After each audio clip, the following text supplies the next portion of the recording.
हर महादेव बंधुओं, मैं सचिन कुमार मिश्रा अपने YouTube channel Shri Sachinesh astrology पर आपका स्वागत करता हूं। बंधुओं, आज मैं तुला राशि का जनवरी 2026 का राशिफल बताने जा रहा हूं। मतलब तुला राशि का जनवरी का राशिफल। तो देखिए, तुला राशि के साथ सबसे बड़ी बात यह है कि शुक्र इसका राशि है, शुक्र राशि है। और शुक्र जो है ये तृतीय भाव में सूर्य बुध मंगल और शुक्र, सूर्य बुध मंगल और शुक्र इनके साथ, मतलब शुक्र इन तीनों ग्रहों के साथ सूर्य बुध मंगल के साथ तृतीय भाव में बैठा हुआ है। तो तुला राशि वालों के लिए ये समय जो है अनुकूल है, लेकिन थोड़ा जो ग्रह स्थिति है ये तुला राशि वालों के लिए भी विपरीत चलेगा, थोड़ा विपरीत चलेगा। तो अनुकूल रहेगा समय, ऐसा नहीं कि कोई परेशानी आएगी। लेकिन जनवरी जैसे जैसे बीतना शुरू होगा, जनवरी के उत्तरार्ध में, मतलब जब जनवरी बीतना शुरू होगा तो उसके बाद इससे थोड़ी बहुत परेशानी बढ़ेगी, ज़्यादा परेशानी नहीं बढ़ेगी, थोड़ी बहुत परेशानी बढ़ेगी। बाकी इनको सफलता प्राप्त होगी। मतलब जनवरी के शुरुआत के समय में 1 से लेकर के 20 तारीख के बीच में इनको ज़्यादा लाभ महसूस होगा, ज़्यादा लाभ प्राप्त होगा। कैरियर के मामले में भी इनको लाभ होगा, कार्य की अधिकता बढ़ेगी। व्यापार है तो व्यापारिक क्षेत्र में भी कार्य की अधिकता बढ़ेगी। तो अच्छी बात है, शुरुआत में ही आप ऐसे निर्णय लीजिए कि बाद में आपको ज़्यादा परेशानी ना हो, क्योंकि शुरुआत में जनवरी का 20 तारीख तक का जो समय है ये आपके लिए बहुत ज़्यादा अनुकूल है। इसके बाद थोड़ी बहुत जो गोचर में स्थिति है ग्रह की वो थोड़ी बहुत ऊपर नीचे होगी, कोई बहुत ज़्यादा घबराने की बात नहीं है। बाकी तुला राशि वालों के लिए माह सफलता का माह रहेगा। ये दाम्पत्य जीवन भी इनका सुखमय रहेगा, पत्नी के साथ प्रेम संबंध अच्छा रहेगा, मधुरता आएगी, घनिष्ठता बढ़ेगी। सबसे बड़ी बात यह है कि आर्थिक स्थिति इनकी अच्छी होती जाएगी। ग्रह गोचर जो हैं ये थोड़ा सा प्रतिकूल होने का मतलब आपके स्वास्थ्य पे हल्का फुल्का असर डालेंगे, और इससे ज़्यादा कुछ नहीं करेंगे। आय वाय आपकी और बढ़ती जाएगी, अच्छी रहेगी। स्वास्थ्य में भी कोई बहुत ज़्यादा परेशानी नहीं आने वाली है। सर्दी जुकाम इस टाइप से परेशानी आएगी, और कुछ खास परेशानी नहीं आएगी। चोट वगैरह की भी संभावना नहीं है, चोट दुर्घटना भी इस महीने आपको नहीं होगी। वैसे एक चीज़ है कि प्रत्येक व्यक्ति की अपनी कुंडली होती है, फिर मैं बोल रहा हूँ कि हर एक व्यक्ति की अपनी कुंडली होती है, और उस कुंडली के आधार पर ही फलादेश होता है। लेकिन जो राशिफल होता है यह वर्तमान के ग्रह गोचर को देख करके किया जाता है। तो इस समय मतलब जो भी तुला राशि वालों के साथ है तो उनका जो समय अगर पहले खराब भी होगा तो अभी हल्का फुल्का तबीयत खराब का चांस बन रहा है, इससे ज़्यादा कुछ नहीं है। तुला राशि वालों के लिए भी समय बहुत बढ़िया बन रहा है। तुला राशि वालों को हर कार्य में सफलता मिलने की संभावना है। पुरुषार्थ पराक्रम बढ़ा चढ़ा रहेगा। कोशिश ये रहे कि 20 जनवरी से पहले अगर कोई नया निर्णय लेना है, कोई बड़ा डिसीजन लेना है तो लें, क्योंकि समय दिमाग आपका शांत रहेगा। बाकी 20 तारीख के बाद बस वही थोड़ा मानसिक भटकाव होगा, ओवर थिंकिंग की समस्या बढ़ेगी, सोचने की ज़्यादा प्रवृत्ति बढ़ेगी, इससे ज़्यादा कुछ नहीं होगा। सर्दी जुकाम नजला इन सब की शिकायत होगी, बुखार उखार की संभावना है, इससे ज़्यादा और कुछ नहीं होगा। और आर्थिक स्थिति भी आपकी अच्छी रहेगी। कार्य की अधिकता रहेगी, तो कार्य की अधिकता आपको धन लेकर के आएगी। चाहे आप नौकरी में हो चाहे व्यापार में हो, चाहे नौकरी में हो चाहे व्यापार में हो, कार्य की अधिकता बढ़ेगी। और कार्य की अधिकता शुभता लिए हुए बढ़ेगी, अर्थात कार्य की अधिकता आपको धन प्रदान करेगी। आय के कई स्रोत खुलेंगे, ये ख्याल रखिएगा।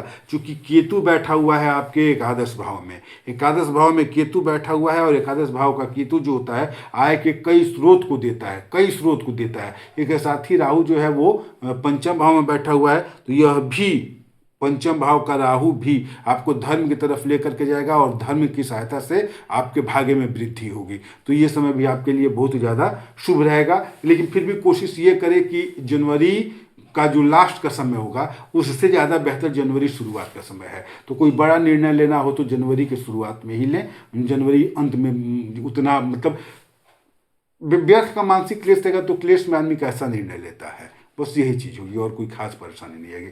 बाकी सब अपना उपाय करते रहिए, कोई दिक्कत नहीं होगा, सब ठीक रहेगा।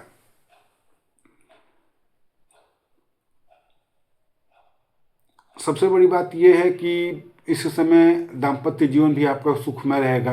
दाम्पत्य में कोई परेशानी आने वाली है नहीं। शनि जो है वो 12 मीन राशि में बैठे हुए, छठे भाव में बैठे हुए हैं। तो छठे भाव के शनि जो हैं यह आपको विदेश यात्रा का योग बना रहे हैं। शनि जो हैं यह विदेश यात्रा का योग बना रहे हैं। जान लीजिए, चूंकि राहु जो है वो आपके पंचम भाव में है और शनि छठे भाव में है, तो सप्तम दृष्टि इसकी क्या कहते हैं, द्वादश भाव पे जाएगी। द्वादश भाव पे जाएगी तो यह थोड़ा सा दाम्पत्य सुख में कमी लाएगा।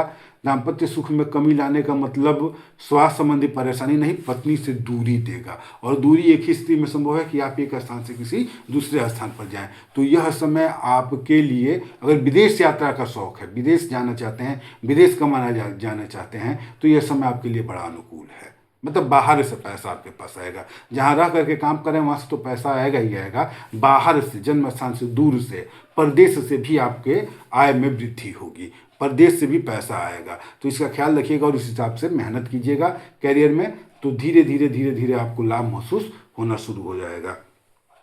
कैरियर के मामले में थोड़ा इस बात का ध्यान रखिएगा कि कार्य की अधिकता रहेगी, अधिकता के कारण झंझलाहट रहेगा, तो जिसके कारण कुछ आप ऐसा ना बोले कि जो आपके सहकर्मी हैं वो आपसे नाराज हो, क्योंकि कार्य की अधिकता के कारण आपको लाभ होगा, कार्य की अधिकता के कारण आपको लाभ होगा। लेकिन चाहे आप व्यापार करें या नौकरी करें, जो आपके सहभागी हैं, जो आपके साथ काम, सहकर्मी हैं, जो आपके साथ काम कर रहे हैं, उनके सहयोग में थोड़ी कमी दिख रही है। उनके मतलब हो सकता है कि आपके पास काम की अधिकता हो, लाभ ज़्यादा हो, तो इसके कारण भी वो सहयोग करने में थोड़ा हिचकिचाएं। सबके मन में कई तरीके की बातें होती हैं, लेकिन फिर भी लाभ के मामले में आप आगे रहेंगे। ये है कि सहकर्मियों से थोड़ी मतलब अपेक्षाकृत उतना सहयोग नहीं प्राप्त हो पाएगा, लेकिन फिर भी आप अपने पुरुषार्थ और पराक्रम से आगे बढ़ते रहेंगे, इसमें कोई दो राय नहीं है। इस समय फिर वही चीज़ है कि शनि आपके 6ठे भाव में बैठा हुआ है, तो शनि की शांति के लिए आपको सूर्य और मंगल का जाप इसमें भी करना है। सूर्य और मंगल का जाप, सूर्य के लिए ओम घृणी सूर्याय नमः मंत्र का जप करें, ओम घृणी सूर्याय नमः, इस मंत्र का जप करें सूर्य के लिए। और मंगल के लिए ओम अंग अंगारकाय नमः मंत्र का जप करें, ओम अंग अंगारकाय नमः मंत्र का जप करें। और यदि हो सके तो ओम शुंग शुक्राय नमः मंत्र का भी जप कर लें, अगर हो जाए तो। नहीं हो तो सूर्य और मंगल इन्हीं दोनों का उपाय करें।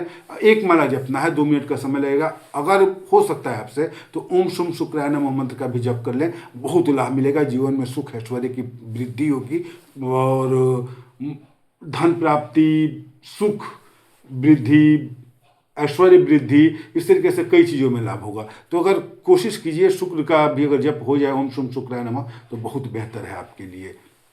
अच्छा, जनवरी माह में एक चीज़ ध्यान दीजिएगा कि जनवरी 20 तारीख से पहले ही अगर कोई बड़ा निर्णय लेना हो तो ले लीजिए। जनवरी 20 के बाद समय मतलब आपको व्यर्थ का मानसिक तनाव देगा, और तनाव में हो सकता है कि कोई निर्णय गलत हो जाए। इसलिए 20 तारीख के बाद से निर्णय लेने से बेहतर है कि आप पहले ही मतलब पूर्वार्ध के में ही निर्णय ले लें, ठीक है। और तुला राशि वालों के लिए जनवरी माह में 1, 9, 10, 19, 20 और 28, 29 जनवरी को सावधान रहना चाहिए। फिर से बता दे रहा हूँ कि 1 जनवरी, 9 जनवरी, 10 जनवरी, 1, 9 और 10 जनवरी, 19 और 20 जनवरी, 19 और 20 जनवरी और 28 और 29 जनवरी, 28 और 29 जनवरी। इस दिन सावधान रहना चाहिए आपको, क्योंकि इस दिन व्यर्थ का मानसिक क्लेश बढ़ेगा, आय से अधिक व्यय होगा, व्यय की अधिकता रहेगी और व्यर्थ की परेशानी मतलब मानसिक तनाव रहेगा। परेशानी कुछ है नहीं, लेकिन व्यर्थ का, चूंकि चंद्रमा से स्थिति देखा जाता है, चंद्रमा मन का कारक रहेगा तो मन अशांत रहेगा इस दिन, और कोई विशेष परेशानी नहीं है। तो इसलिए अपने मन पे कंट्रोल रखिएगा, दिमाग पे कंट्रोल रखिएगा, ओवर थिंकिंग ना कीजिएगा, ज़्यादा सोचिएगा मत, और धीरे धीरे स्मूथली आपका ये महीना कट जाएगा। इस महीने में आपको कोई परेशानी नहीं होगी। हर हर महादेव बंधुओं, धन्यवाद।